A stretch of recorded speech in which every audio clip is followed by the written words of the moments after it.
మందరి పట్టణంలో ఘోరం చోటు చేసుకుంది. గత రాత్రి గుర్తు తెలియని వ్యక్తి 4 ఆవులను ఢీకొట్టిన ఘటన స్థానికంగా కలకలం రేపింది.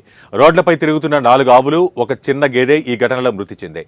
ఈ ఘటనకు కారకుడు ఎవరని ఇంతవరకు తెలియకపోవడం ఒక ఎత్తైతే, మృతి చెందిన ఆవులు, గేదెలకు చెందిన యజమానులు కూడా ఎవరూ రాలేదని పోలీసులు తెలిపారు. కాగా ఈ ఘటనతో స్పందించిన విశ్వ హిందూ పరిషత్ మాత్రం రాత్రి వేళల్లో తమ పశువులను తీసుకువెళ్లాలని యజమానులకు విజ్ఞప్తి చేస్తున్నారు. गो माता की जय, गो माता की जय, గోవులను రక్షిద్దాం రక్షిద్దాం గోవులను రక్షిద్దాం రక్షిద్దాం.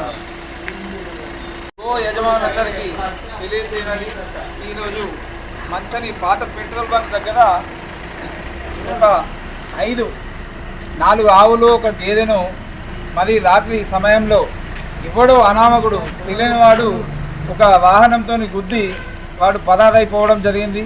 మరి ఆ 5 గోవులు ఇప్పటి వరకు కూడా నాది అని ఎవరికి ఏ యజమాని కూడా రాలేదు. గోవులను అసలు రోడ్ల మీద వదిలేస్తున్నారు. ఇది కరెక్ట్ కాదు. చీమును ఎత్తుతుందా ఎవడు కూడా, ప్రతి ఒక్కడు కూడా ఈ ప్రయత్నం చేయకూడదు. గోవులను ఇంట్లోనే సాదుకోండి, బయటికి పోయినా కానీ దాన్ని రక్షించే పద్ధతి మార్చుకోండి. ఇది మాత్రం కరెక్ట్ కాదు. ఇది విశ్వ హిందూ పరిషత్ మంతని పక్షాన ఖండిస్తున్నాం. ఈ సందర్భంగా మేము మంతని పోలీస్ స్టేషన్లో, మున్సిపల్ ఆఫీస్లో కూడా మేము వినతిపత్రం ఇవ్వడం జరిగింది. ఇక ముందైనా కానీ తప్పకుండా గో యజమానులందరూ తప్పకుండా మీ ఆవుల